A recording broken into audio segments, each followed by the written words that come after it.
Агенцијата за млади и спорт и Цевитана со легендата на спортското новинарство Зоран Михајлов ви ги представуваат македонските спортски легенди. Со посебно задоволство, почитувани гледачи, ќе ви ја представам следната наша спортска легенда. Станува збор за еден од најдобрите фудбалери во историјата на ФК Вардар, на нашиот фудбалски бренд, Гордан Здравков. Гордан Здравков дојде во Вардар со една генерација кон крајот на 70-тите и почетокот на 80-тите години, а селекцијата за таа генерација ја правеше никој друг, туку еден врвен стручњак, човек со меѓународна репутација, на времето одличен играч, потоа тренер Стјепан Бобек. Па можете да замислите, ако некој играч му легнал на окото на Бобек, тогаш тој мора да е квалитетен. Еден од тие играчи што успеа во таа селекција беше и Гордан Здравков, кој имаше интересен развој, онаков каков што треба да има секој фудбалер за да го достигне својот максимум. Почна од помал клуб, дојде во поголем, па дојде во најголемиот клуб во Македонија. Гордан е тука, разговараме со него за неговата кариера и тоа што знам за почетоците е дека уште како мало дете почна да ја шутка штопката тамо по улиците во Свети Николе, па потоа стигна и на стадионот. Како изгледаше тоа време? Па во кратки црти вака, 1973 година почнав да се бавам со фудбал, оној наш југословенски фудбал. Набрзу со 14 години, значи почетокот ми беше на 14 години. Тоа време во малите места не постоја помлади категории, одма се влегуваше во младинци и после тоа нормално во првата екипа. Имав среќа, таа генерација можеби најдобра на Овче поле во Свети Николе, Мазната, Коцев, Миланов и така натаму, да не ги набројувам сите, изворена генерација која уствари ни беше на некој начин и идол. И можеби индиректно се виновни затоа што ти како млад човек мечтаеше да станеш како нив. Како нив, во најмала рака. Имав среќа на почетокот на кариерата кога влегував во првиот тим, да таа година доста од постарите играчи се откажаа, така да конкуренцијата беше многу помала, и полесно се влегуваше во првата екипа. До првата екипа. 2 години во ФК Овче поле, од 75-та во првата екипа до 77-та. Ти беше најмлад првотимец, колку што може да се... Со 16 години станав првотимец. И играше во тогашната Македонска лига, Овче поле имаше силна екипа. Така, 2 години во Овче поле, потоа стигна поканата од Брегалница. Патем да кажам, интересно е завршетокот на сезоната 76-77 се играше некоја утакмица во Виница, каде што Слога беше првак на таа трета лига. Понекој не е сигурно случајност, после над преварот ми приоѓа еден човек и ме прашува дали би играл за Брегалница. Не познавајќи го, му велам дека не сум заинтересиран. После на вечерата ми кажуваат дека тоа ствари бил мојот драг пријател, сега тренер Мирко Наджаков.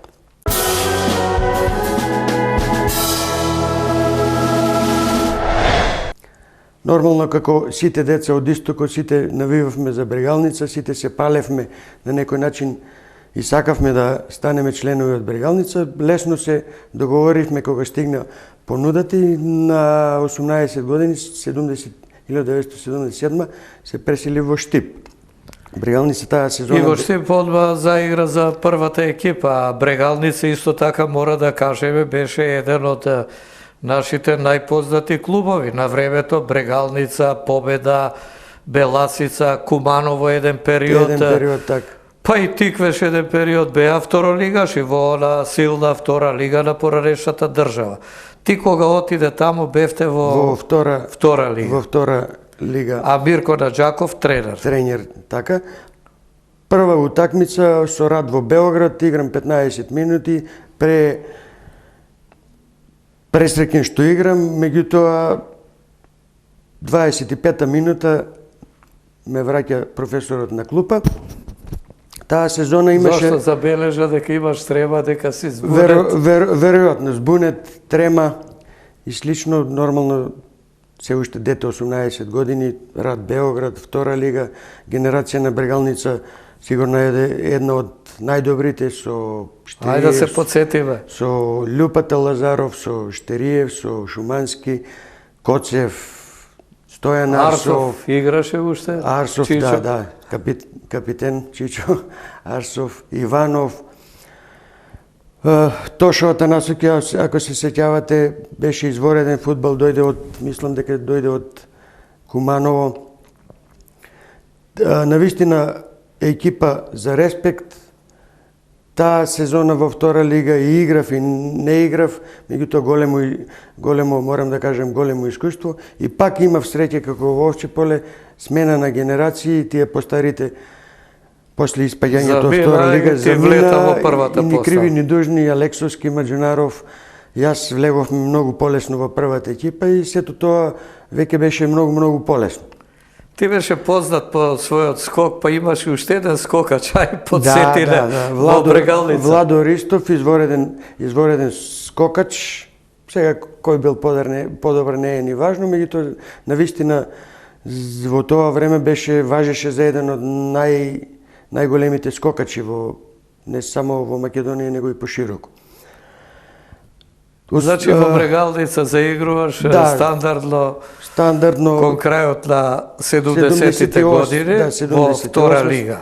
Во втора лига и во 81 лига се случува да играме четврт финале со Брегалница на Купна Југославија, четврт финале меѓу 8-те најдобри со Велеш во Мостар.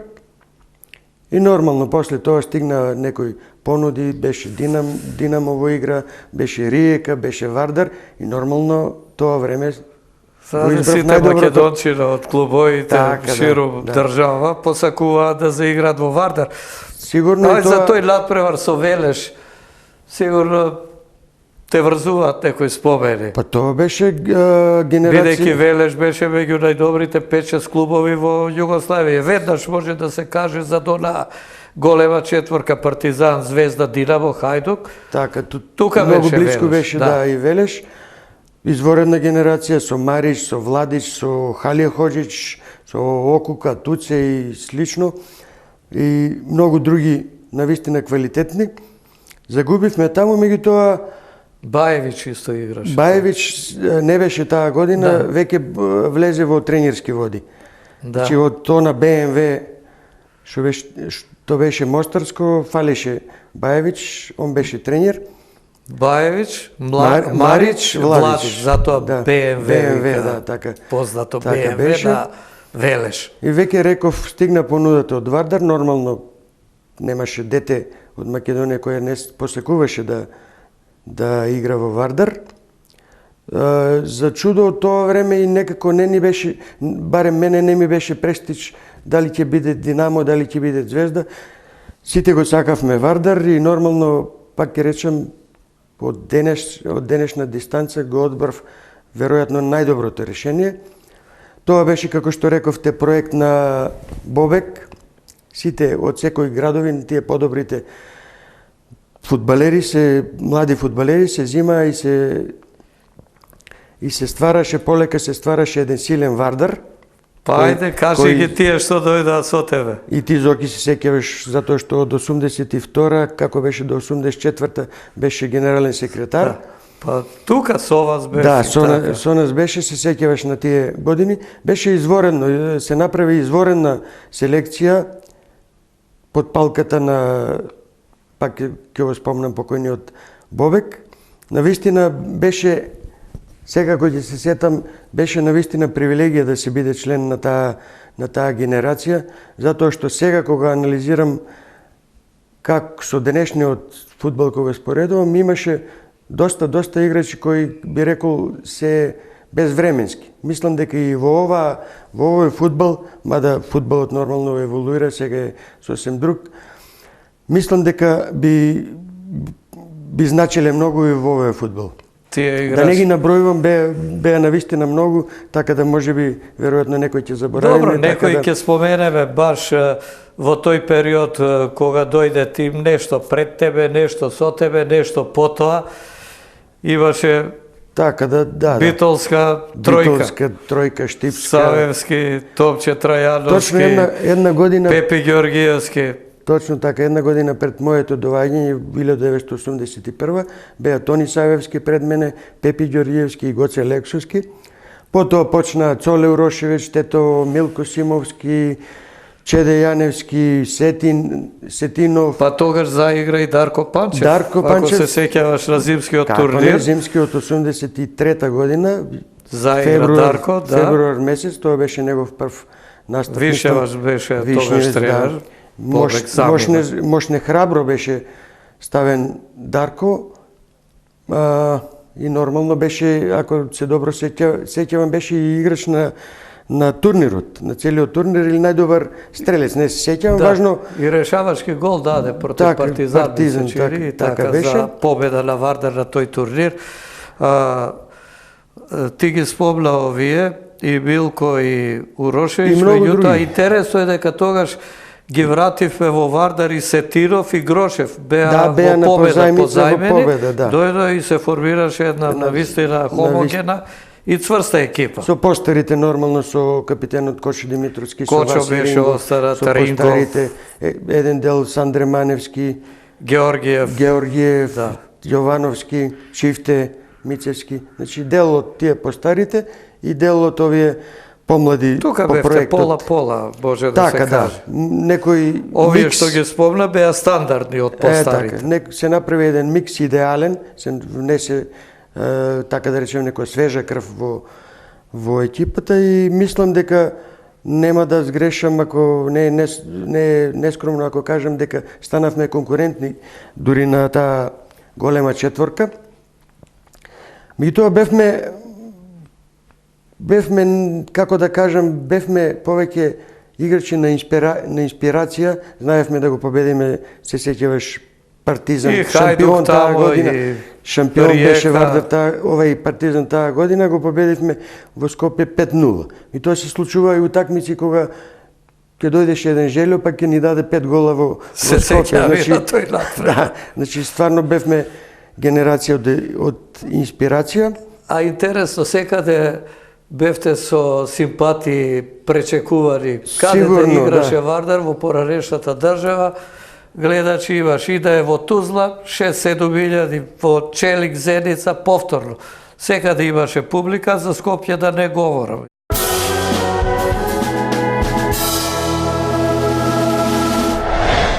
Дебитирав првата утакмица после доаѓањето во Вардар со Хајдук. Овде, негде 50 минута ме праќа Бобек, односно Божиновски, Часлав ме праќа на загревање. Се загревам. Бобек беше малку на страна, бидејќи беше на операција во Хјустон на срцето и го штедев. Да.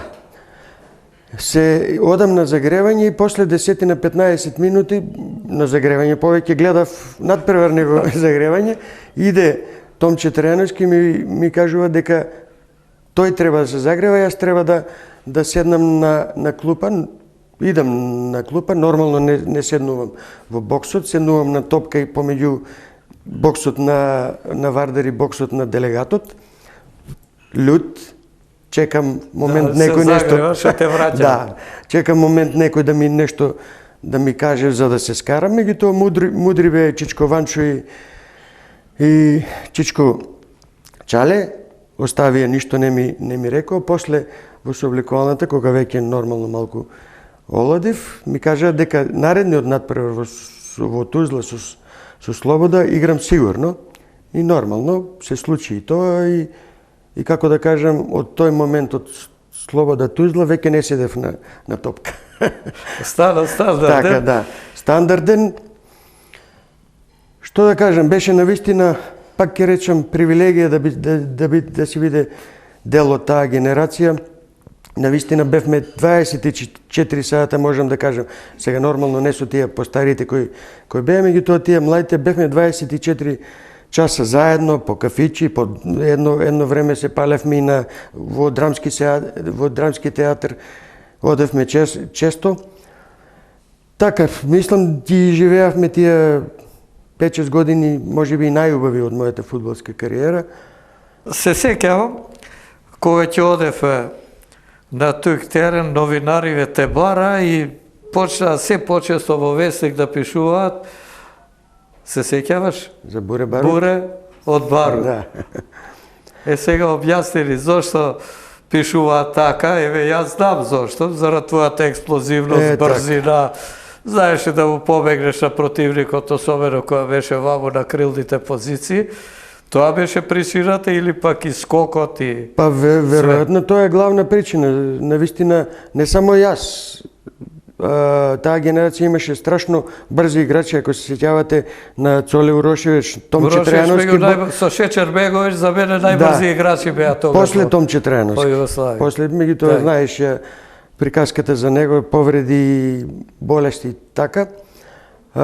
Бевме навистина брза генерација, брзи фудбалери, што влијаеше и на самата игра, на самиот стил на игра на Вардар, подпомогнати нормално од позадина. Беше едноставно, ако кажам дека една сезона, сега не се сеќавам и добро, Вардар имаше околу 11.000 претплатни билети.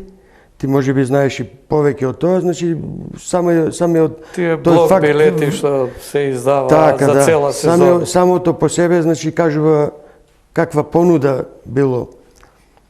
Значи, тоа добра говореше понуда, дека гарантирани се толку гледачи, она што дојде потоа е плюс.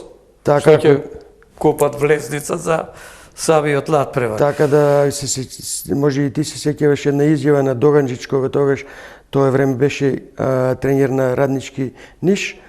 Неговата изјава пред надпревар беше само да не загубиме повеќе од 3. Значи со 3 разлика беше задоволен. Навистина бевме изворена генерација, сега може би индиректно и уште еден, ќе кажам еден податок, една година имавме 69 дадени, 61 примени, тоа беше 4,5 голови под надпревар, ми тоа и примавме. Дававме, ми тоа и примавме. Самиот стил на игра налагаше нормално да се дава. Тебе кој ти лежеше најмногу во игра, бидејќи тогаш беше ти, Тони Савевски се врати од војска, веднаш за игра, Пепи Ѓоргиевски, така тројка млада, од позадина подпомагаа Чифте Мицевски, популарниот Чифте, Кочо Димитровски, на почетокот, така, да. Ѓоре ваму на бековската позиција и така, па ти со кој вака најмногу се читаше од сите тие играчи? Па не би рекол, мислам дека... А Панчев беше исторен. Напред го баравте сите и ја треба гол. Каде е Панчев? Слушав една емисија со Васе Рингов, кажа една голема истина. Околу овие системи сега актуелни, како се, многу мислат дека игравме некој систем 4-3-3. Меѓутоа, не беше класичен 4-3-3, затоа што Васе навистина се враќаше во поназад, да кажеме, во зоната каде што требаше да се организира играта, така да во она... Да, многу мина мислеа дека е Брзев и Васе си стои на крилна позиција и чека, а всушност доаѓаше па и акции, почува од него и знаеше да помине дури од 16-тикот на Вардар, таму посебно по левата страна до противничка 16. Така знаеше се најде и на десна страна. Јас го прашав емисија која прави за добро, ти имаше некој концепт кој ќе земеш топка кај. Не, века, од моментот ги решавав ситуациите, не знаев кој од која страна ќе нападне, меѓутоа знаев да ескивирам и да стигнав до гол. И навистина неговите топки беа со адреса, како што е популарно сега да се каже. Едно време беа со очи, сега се демек со адреса. Навистина беше голем играч и чест ми е да го... Со Дарко како млад играч кога влезе го прифативте и почувствувавте дека тоа е Често пати може да биде играчот на одлука. Така да, И така беше на нормално многу надпревари. во оние добар дел, во оние 24 часа беше нормално со нас, ние пак ќе кажам релативно е помладите. Дарко беше чуден играч. Чуден играч, мислам, јас бар така ги класифицирам, јас бев крило, ваше беше друго крило, напаѓачи, центарфори. Тоа беше нешто специфично, зборувам и за целиот фудбал, како магија беше голгетер. Значи, може би немаше некој, да речеме, перформанси да биде пребрз, да има предобар шут. И тоа имаше склоп на сите Особини што треба еден голгетер да ги. Имаше една од Господ антиципација, значи знаеше да се најде на право место во право време. Такви играчи се малку, тие се раѓаат, тие не се прават. Чоко Бошковски, ако се сеќавате после тоа, Драган Димитровски, Ванчо Мицевски, од сега да зборуваме Герт Милер, сега постарите, помладите не се ни сеќават. Значи, тие се специфични играчи, имаат некој дар од Бога. Ако од 10 одбиени топки од стативата, една ќе дојдеше до мене, до Васе, 9 доаѓаа до Дарко.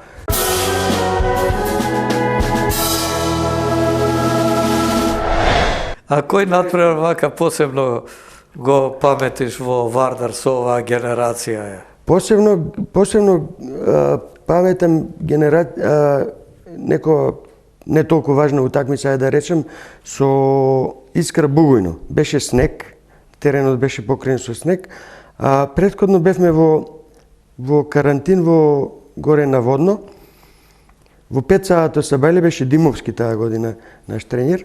Во 5 саато Сабајле влегува во нашата соба, ние се уште не спиеме, ние играме покер, генерација покер, имавме прва лига, втора лига и слично.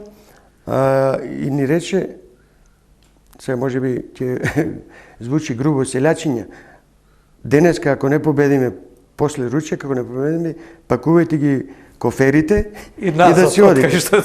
Меѓутоа, она што реков претходно, дека бевме навистина генерација од инспирација, 4-0, што не е сепак, иако Искра не беше некоја многу преквалитетна, во секој случај прволигаш, победивме 4-0 и така да не ги пакувавме коферите. И што му викате, пред секој надпревар ќе си играме така, па ти доаѓај да не гледаш во 5 часот наутро.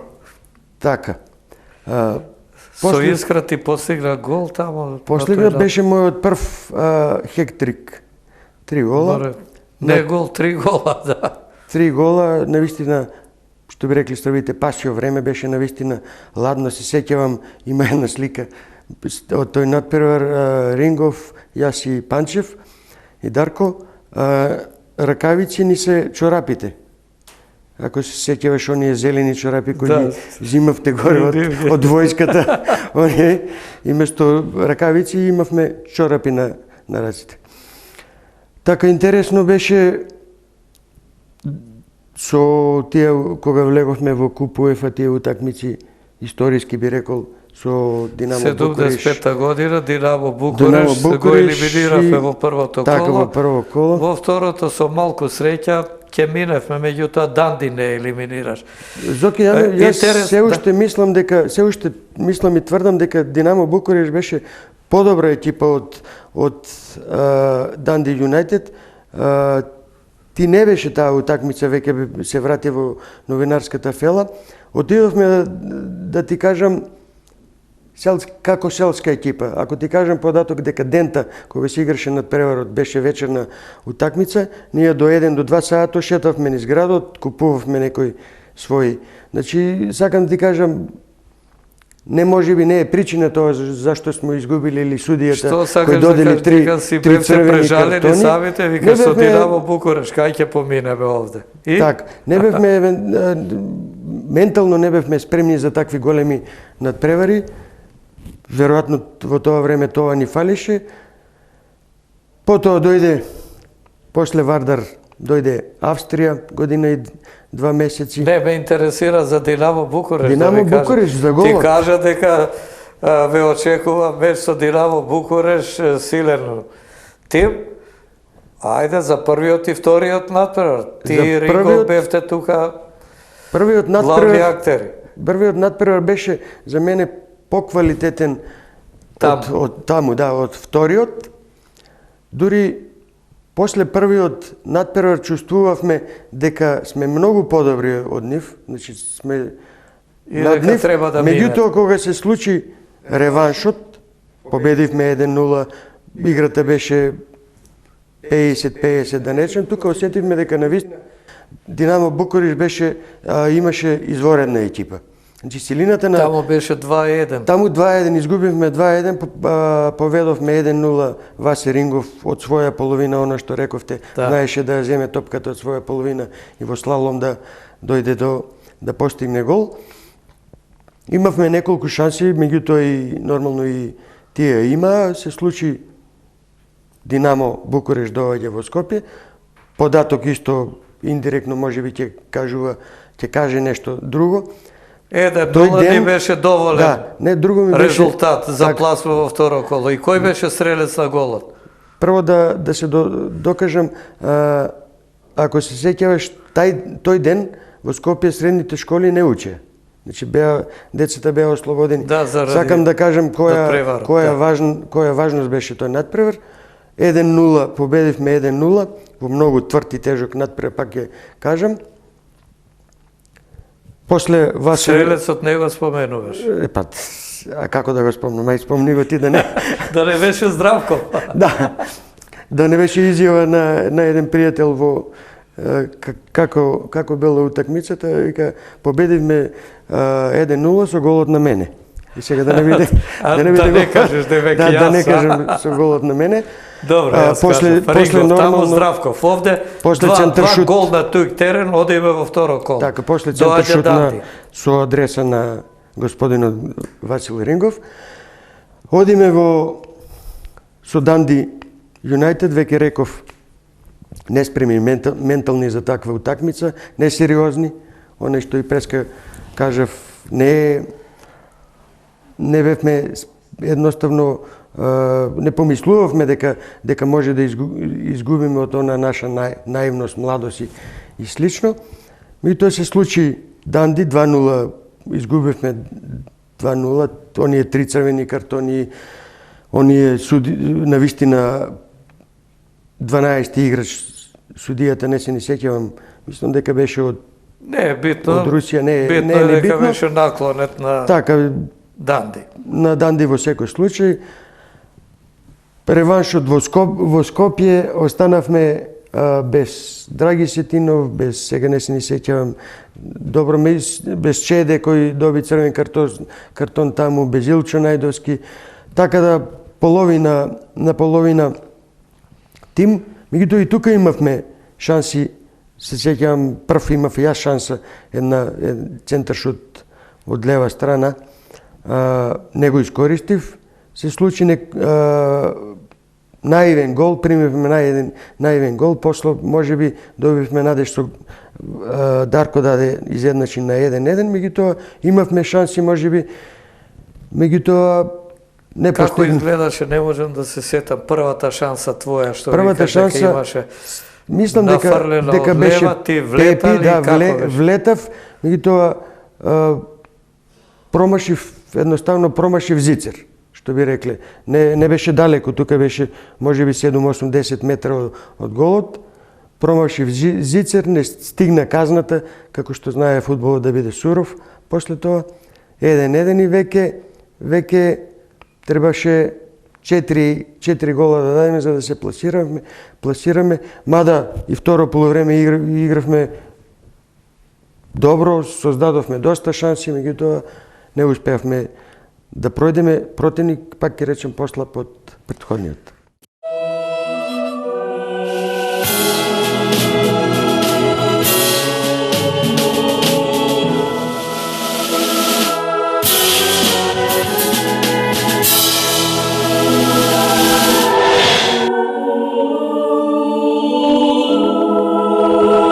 Гордан Здравков го познавам од далечната 78 година, кога тој играше во Брегалница Штипа, јас играв во Пелистер од Битола.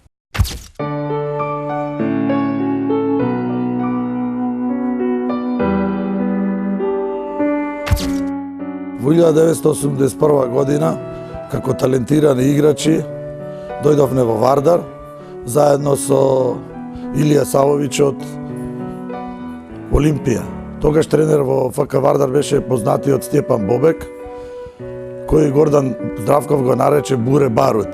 Буре Барут затоа што беше многу експлозивен, имаше одличен центаршут со лева и десна нога, а најголем квалитет беше неговиот скок со глава, кој што и ден денес не е надминат во македонскиот фудбал. Во сезоната 82-83 година тренер во Вардар дојде Вукашин Вишњевац, генерален секретар Зоки Михајлов и почна подмладувањето на екипата на Вардар. Тука стасаа многу млади играчи, Чеде Јаневски, Сетинов, Кичо Симоновски, и во тоа подмладување на екипата главен удел имаше Горде Здравков, кој што, морам да подсетам, од 81 година од надпреварот со Слобода Тузла во Тузла, кога стана првотимец, целиот свој договор од 4 години го изигра како првотимец во Вардар. Значи, таа 82-83 година под водство на Вишњевац на турнирот во јануари 83 година имаше турнир во Скопје, блеснено ново име во македонскиот фудбал Дарко Панчев, кој понатака заедно со Горде Здравков и Васил Рингов беа едни од најдобрите трио напаѓачи во Југословенската лига. Јас бев како четврти, резерва, нормално имаше жолти картони, повреди. Тоа беше напаѓачко трио што мислам дека во историјата на Вардар немало такво и се уште нема такви напаѓачи. Во тоа време Вардар почна да победува во Сплит 3-1, во Риека 2-1, на Максимир 2-1, Партизан го победивме 5-0 во Скопје, Црвена звезда 3-1 во Скопје и Вардар исплива од тоа сивило. Немаше повеќе Вардар една година во прва лига, една година во втора лига, значи Вардар значеше нешто во југословенскиот фудбал.